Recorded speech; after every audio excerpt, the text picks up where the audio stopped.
ஒருத்தி ஒருவனை நினைத்து விட்டால் அந்த உறவுக்கு பெயர் என்ன? காதல்.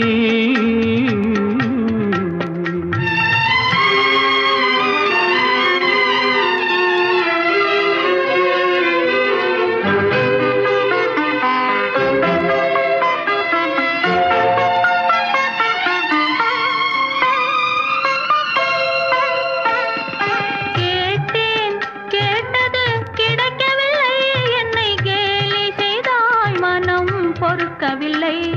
கேட்டேன், கேட்டது கிடைக்கவில்லை.